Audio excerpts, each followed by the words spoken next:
kidding, I'm kidding. Trust me, anybody can do it. That's not true. Aw. That was like my worst class in college. No way. I could not take a picture. Oh my gosh. It was bad. It was really bad. They were like, don't do this. That's hilarious. I had Jan Carl in my class. Remember Jan Carl from like Access Hug or something back in the late 80s? Oh, really? Yeah. Sugar. But she was great on TV. Some of us can take pictures.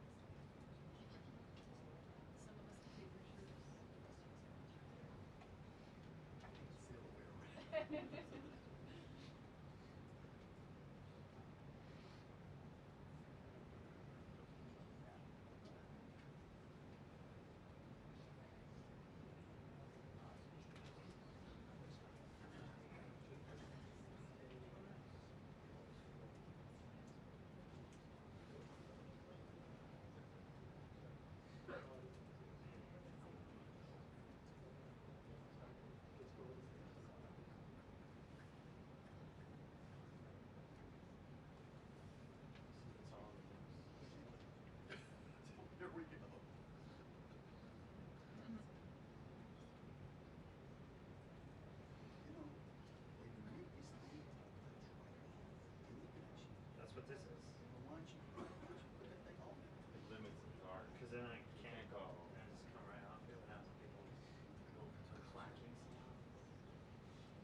Good afternoon, everybody.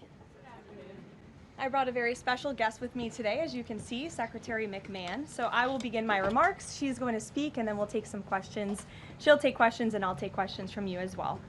First off, yesterday, First Lady Melania Trump and Second Lady Usha Vance traveled to Marine Corps Air Station New River and Camp Lejeune in North Carolina, where they spent the day meeting with students, educators, military families, and United States Marines. Both the First Lady and Second Lady were grateful for the warm welcome and remain deeply committed to supporting military families and the communities that serve our great nation. May God bless all of them. In economic news, the September jobs report showed the American economy remains strong, with 119,000 new jobs added, more than double expectations. These gains came after the summer passage of President Trump's historic tax cuts and multiple big trade deals with countries around the world. In particular, construction jobs surged by 19,000 in September, the largest monthly gain in a year. Nearly all of this solid monthly job growth came from the private sector and went to Americans rather than foreign-born workers, the opposite of what we saw under the previous administration. Inflation also remains under control, and wages are up by 3.8% over the year for American workers because of President Trump's pro-growth policies. In fact, real wages are on pace to increase roughly $1,200 for the average worker this year under President Trump. This is a complete reversal of the failed Biden era, when we saw inflation skyrocket to 9%. Causing private sector workers to see their wages decline by approximately $3,000. We know that Americans are still hurting from the 4-decade high inflation caused by Joe Biden and the Democrats, but President Trump is making significant progress to fix this, and he will not stop working until he solves it. As the president recently stated, he is never satisfied. For example, President Trump's policies are working to make Americans' Thanksgiving more affordable this year, from their commute to the dinner table. Nearly 100 million Americans are expected to drive next week to spend time with loved ones for the holiday. And thanks to President Trump's drill baby drill agenda, the national average price of a gallon of gas on Thanksgiving Day is projected to be at the cheapest price since the COVID pandemic in 2021. President Trump is bringing down gas prices and providing significant savings to American families at the pump. And again, we expect those prices to continue to decline. According to the American Farm Bureau Federation's annual survey, cooking Thanksgiving dinner will also cost less this year than it did last year and is down about 5% overall. The average price for a staple of the meal, a 16-pound frozen turkey, is down more than 16% from last year, which will provide critical savings for families and their budgets. President Trump's entire economic agenda is aimed at putting more money back into the pockets of hardworking Americans. That's why he signed the largest middle tax cuts in history into law, from no tax on overtime, no tax on tips, to no tax on Social Security.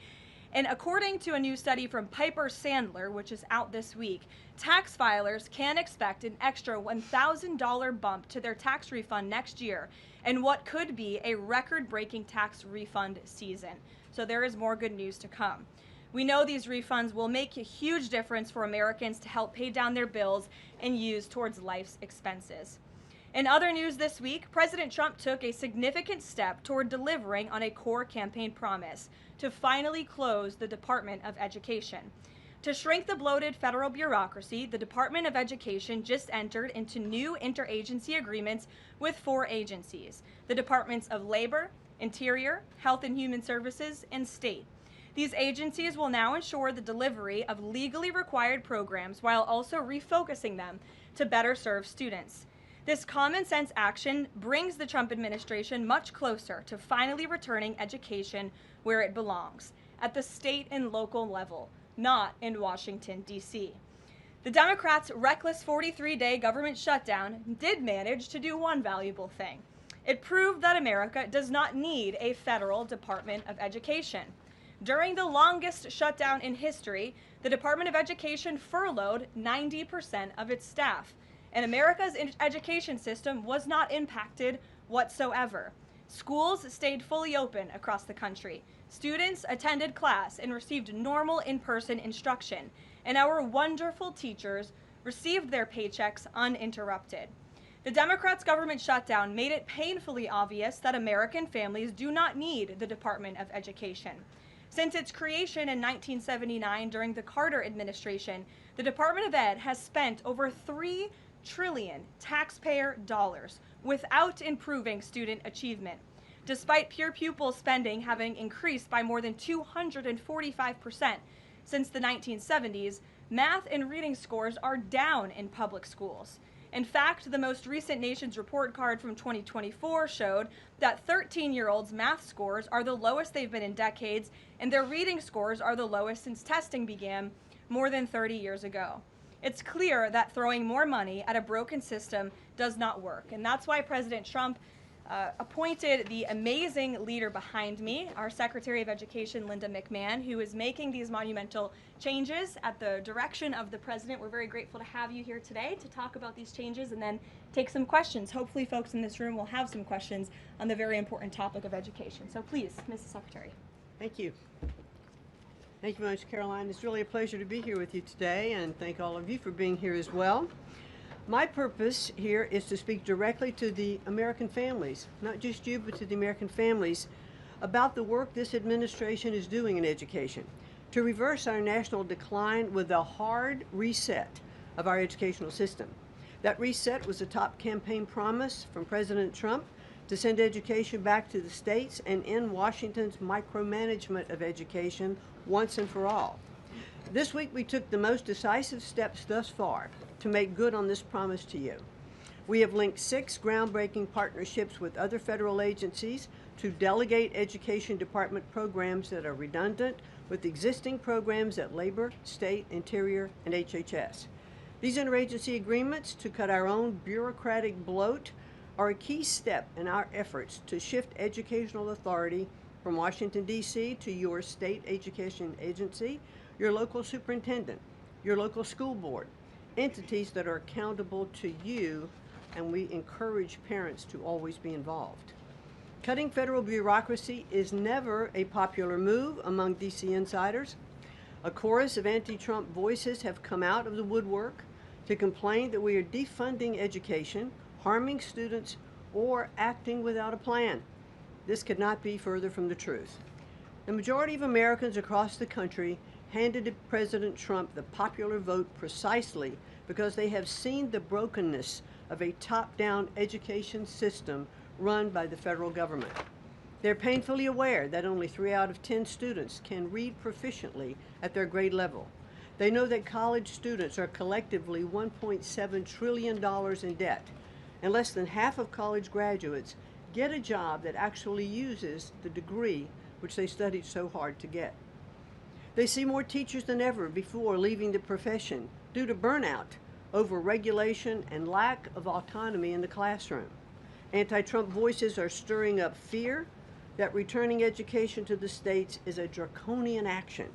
When Americans hear that we are shutting down the department, but given no other details, 51% oppose it.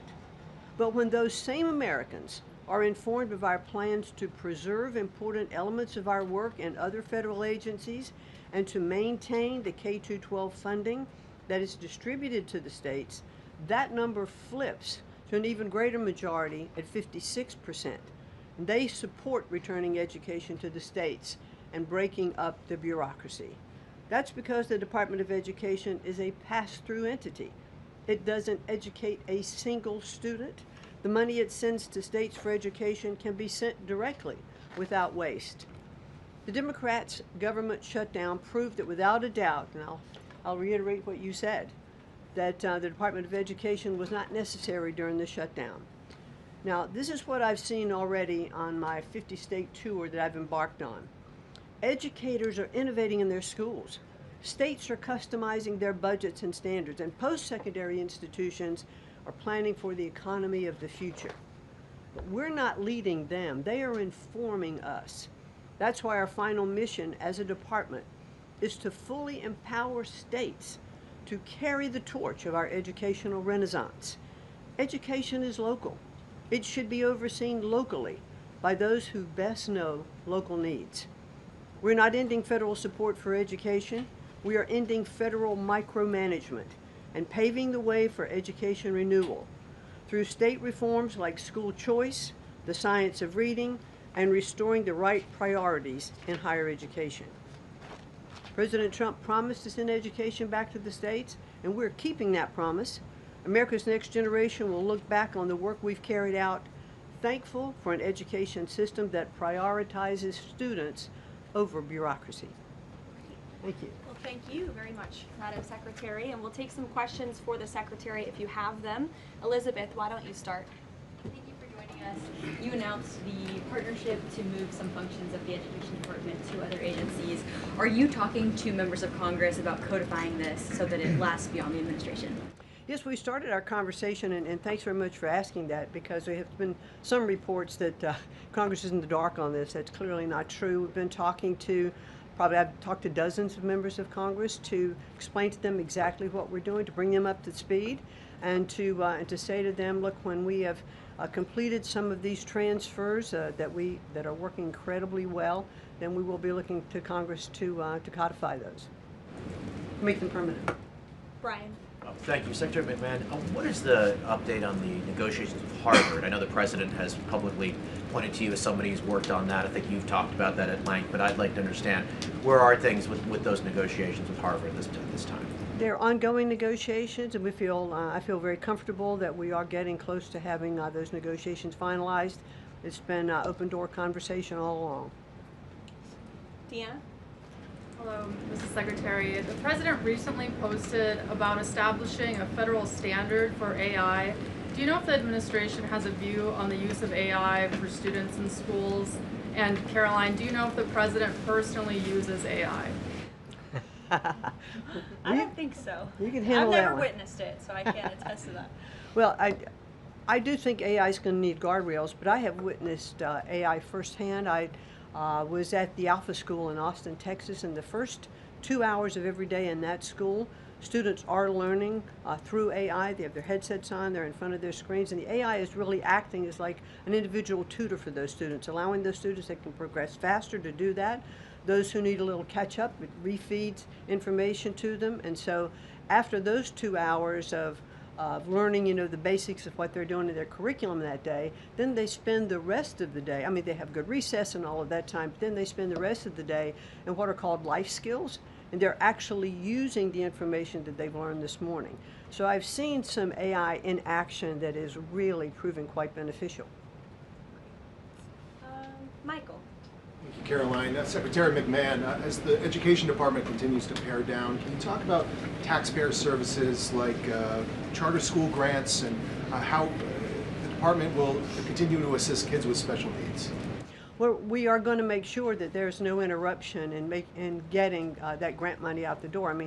That money is, it comes from Congress, it's appropriated by Congress, and we legally are obligated to do that. And the transitions we're starting to make, our first programs that went over to the Department of Labor, that was a few weeks ago. We actually signed the first interagency agreement, which we accomplished under the authority of the Economy Act. We transferred grants for WIOA and for the Perkins Act. And the really good news is that the Department of Labor has a much more sophisticated system, technology system and grant fulfilling system than the Department of Education does.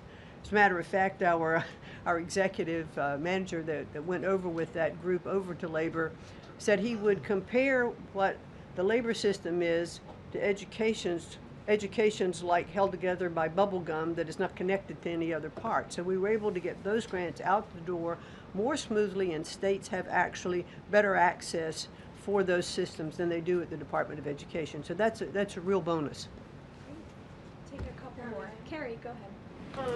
As far as the diversity, equity, and inclusion new regulations that came out from the administrations, a lot of schools, whether high school or even higher education is concerned, some of them are defying these new administration policies, even apparently according to a new report. I'm sorry, I can't hear you, but as far as the there's been a new report from the administration saying that half of medical schools are defying the administration when it comes to DEI policies. What type of action will the administration take for these schools that are defying the new DEI policies?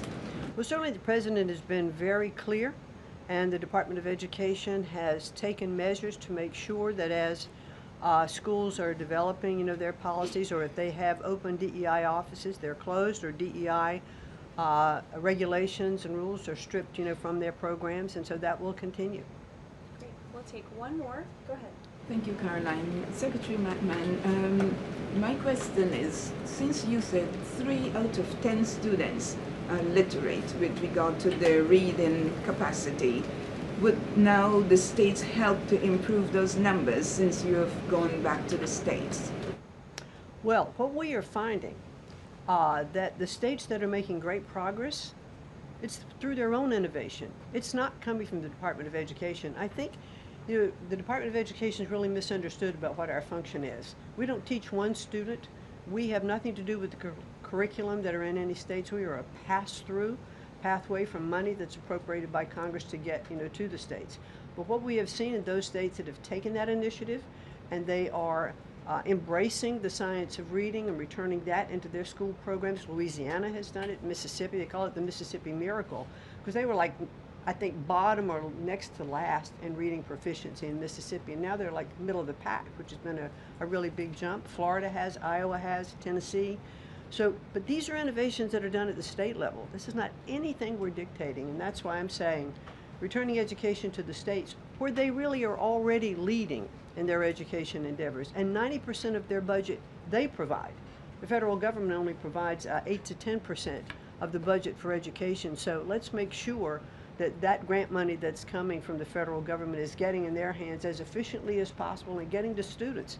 We don't want teachers having to spend their time and money in regulatory compliance. There was one superintendent chief who said to me that they had done some calculation in their state, and that for every dollar that went into the classroom in a grant, 47 cents was spent in regulatory compliance. So let's get the money into the hands of our students and our teachers. Let's raise the level of education. The other thing I'll do, and I'll quickly wrap up for you, is this 50-state tour that I have embarked on. We've done about 14 states. We've shut down a little bit during the shutdown. But what I am doing is visiting different kinds of schools, grammar schools, middle schools, high schools, micro schools, private schools, charter schools, the whole gambit. And in the end, my goal will be, as we step away and fully deliver education back to the states, is to provide them with a best practices toolkit of all of the things that I have seen around the country to say, hey, this is working. Check with these superintendents, check with these governors. And you know what I found a little bit is governors are a little competitive. So it's kind of nice to give some of these best practices out there. It'll work because it's already working. If we leave it with the people who are closest to the students, the president believes, as do I, the best education is that's closest to the child, and parents' involvement is critical to the success. Awesome. Thank you so Thank much. you, Linda. It's a Thank you pleasure. so much. Thank I you. appreciate your coming All right. today. Thanks for your great work. Whoop. And Thank she's you all very much. a busy lady, so we'll let her Come get on. back to work. All right. Thank you again. Well, let's get to it. You guys were so calm with her. I wish you were that calm with me. We'll kick off with our new media suite as always. Javier, why don't you start us off, and then we'll get to the rest of the room. Go ahead. Thank you very much. My name is Javier Negre. I'm from Spain. I'm the owner of the biggest media platform in Hispanic politics, with brands like La Derecha Diario, Ida TV, or UH+, or Vicegrad in Spanish. And I'm happy to be here. Thanks for supporting the new media, also in the Hispanic community. We try to fight against medias like Telemundo, Univision, CNN, or NBC News that are spreading fake news and attacking the ICE operations. We will premiere this Sunday the Real America's Voice, the Rainy Show, the first Hispanic show against communism and woke culture that is promoted by people like George Soros to bring communism all over the world, like happened in New York. I have two questions for you, if you don't mind. In Mexico, the young people is protesting against President Sheinbaum. They think she's doing nothing against the cartels. Sheinbaum used the police to attack them, young people, kids, girls, and she's attacking journalists like me. in a country where 150 journalists have been killed in the past years. The USA legacy media is attacking President Trump for his comments about the fake news media, while they are not publishing anything about the murders of journalists in Mexico. Why do you think they stay silent about the murders of journalists in Mexico and the attacks to businessmen like Ricardo Salinas? And my second question is, Trump said he has a plan for the narco state of Venezuela. Does he have a plan for Mexico where, according to Stephen Miller, the cartels are controlling governments and territories? Sure. Well, thank you, Javier, for the question, and thank you again for being here. We're proud to have new media voices in the briefing room. As for President Sheinbaum and the president's relationship with Mexico, I will tell you that we have seen historic strides from President Sheinbaum and her administration in Mexico when it comes to cracking down on the cartels. They have been incredibly cooperative with the president's efforts at our southern border to crack down on illegal immigration and also the illegal trafficking of drugs at the southern border. Now the president is very interested in taking additional measures against the drug cartels. He's been very clear about that. He's spoken about it, and this is a promise that he made to the American public. And so his national security team is discussing these options all of the time. And on the campaign trail, the president promised to take on the cartels. He has taken unprecedented action to do so, and he has left additional options at his disposal on the table. So those are only decisions that the president can make. Thank you. What about the silence of the legacy media about the murders of journalists in Mexico? 150 journalists have been killed in the past years. Yeah, well, it's certainly something I wish the media would report on more, and it's something that this administration absolutely condemns. I can't speak for the media, but I can speak for the president. That's not something he wants to see. Thank you. Sure. Hi, thank you, Caroline. Hi. Is there anything that Mayor-elect Mamdani could say tomorrow that would ease the president's concerns about his future leadership in New York? Look, I don't want to speak for the president or get ahead of this meeting that we are currently working on tomorrow. As you saw, the president put out a statement tomorrow that the mayor-elect will be coming to the Oval Office, and so our teams are arranging those details. I won't get into the president's thinking on it. I think you'll all hear from him directly. I also think I will just add, it speaks volumes that tomorrow we have a communist coming to the White House because that's who the Democrat Party elected as the mayor of the largest city in the country. I think it's very telling, but I also think it speaks to the fact that President Trump is willing to meet with anyone and talk to anyone and to try to do what's right on behalf of the American people, whether they live in blue states or red states or blue cities, in a city that's becoming much more left than I think this president ever anticipated in his many years of living in New York himself. Nancy. Thanks, Caroline. This morning, President Trump accused 6 Democratic lawmakers of seditious behavior punishable by death. Just to be clear, does the president want to execute members of Congress? No. Let's be clear about what the president is responding to, because many in this room want to talk about the president's response, but not what brought the president to responding in this way. You have sitting members of the United States Congress who conspired together to orchestrate a video message to members of the United States military, to active duty service members, to members of the national security apparatus, encouraging them to defy the president's lawful orders. The sanctity of our military rests on the chain of command. And if that chain of command is broken, it can lead to people getting killed. It can lead to chaos. And that's what these members of Congress who swore an oath to abide by the Constitution are essentially encouraging. We have 1.3 active duty service members in this country. And if they hear this radical message from sitting members of Congress, that could inspire chaos and it could incite violence and it certainly could disrupt the chain of command.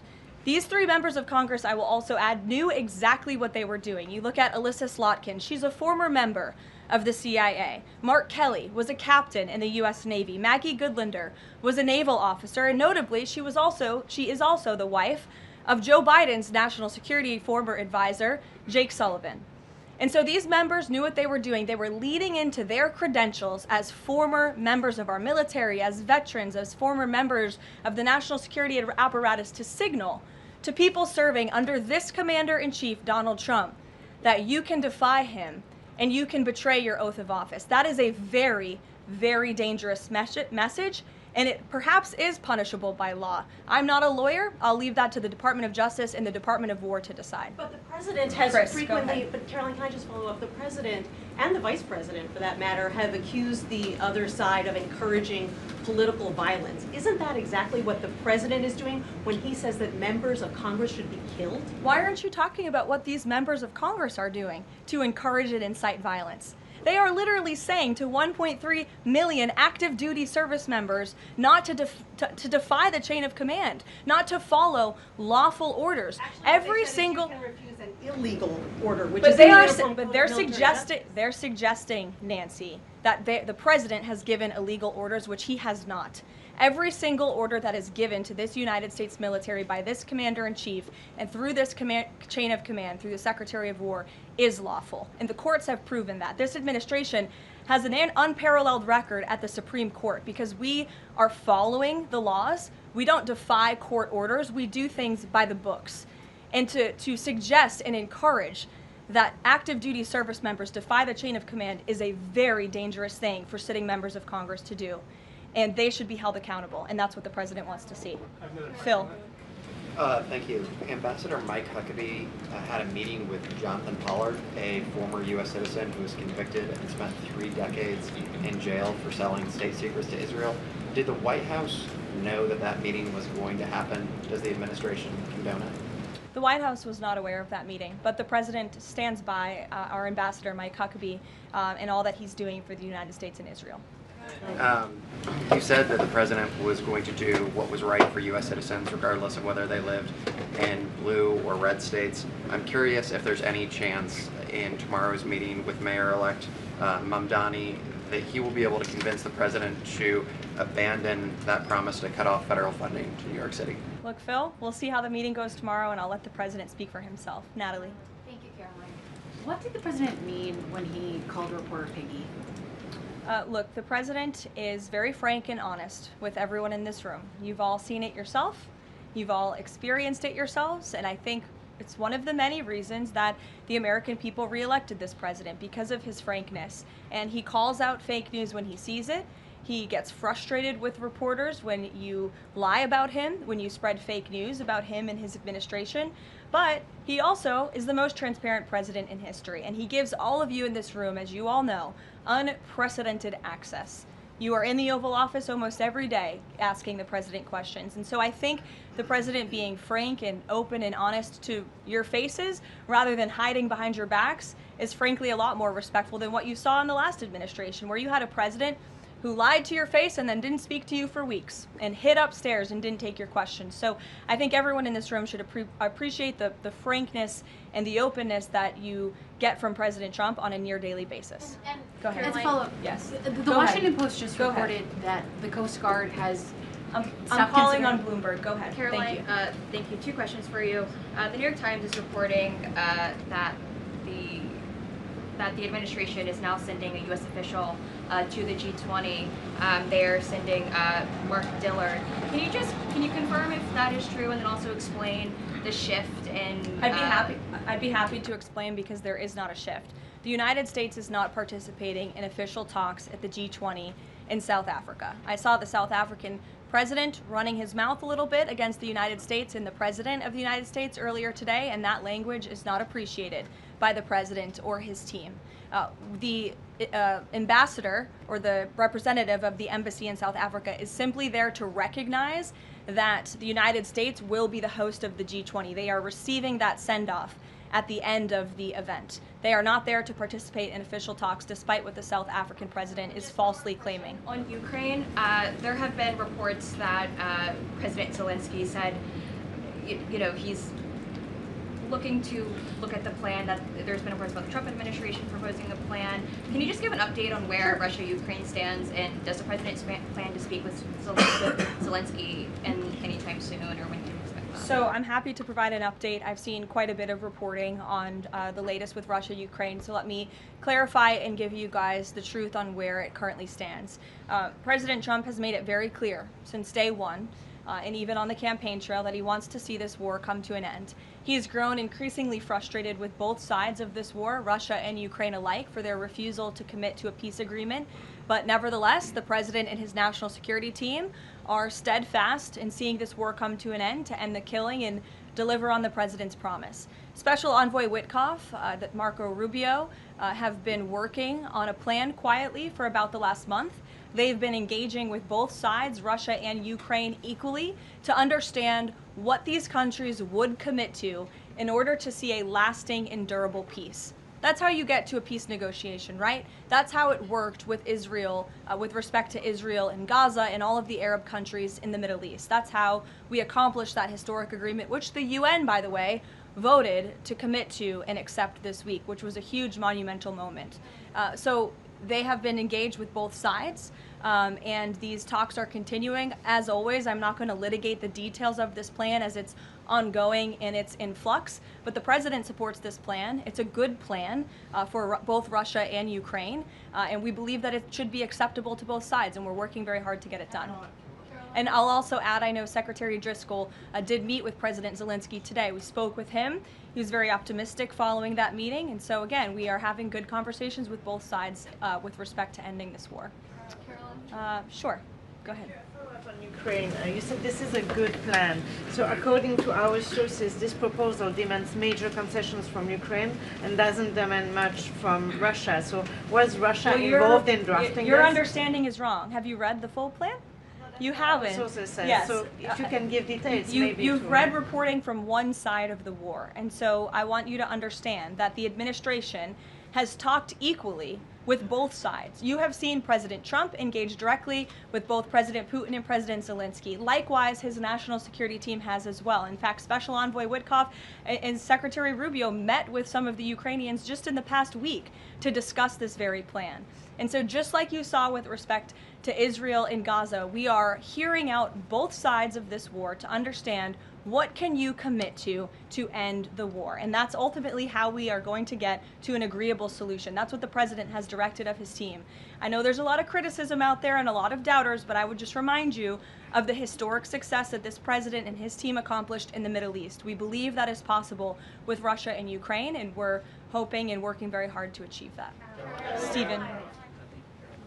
Could you provide a little more context on what to expect tomorrow with the Mamdani meeting? Will it be in the Oval Office, or is it going to be open at least partially to the press? I don't have any more details to read out for you on the meeting quite yet, Stephen. I know it's of great interest to you and the New York Post, but we'll keep, maybe if it opens, we can commit to letting you in. Sure, go ahead. Thank you, Caroline. It came up yesterday during a confirmation hearing for the president's pick to lead the CFTC that the CFTC currently has 0 Democrat commissioners, whereas usually it's had 2 or more. Does the president plan to appoint Democrats to financial regulators like the CFTC and SEC, or does the president feel that there shouldn't be Democrat leadership at those agencies, consistent with the administration's move earlier this year to remove Democrats from the FTC and other agencies? I'm going to be completely honest. I haven't spoken to the president about the CFTC in quite some time, but I'm happy to check in with our presidential personnel office and see if there's any updates that we can provide you there. Sure.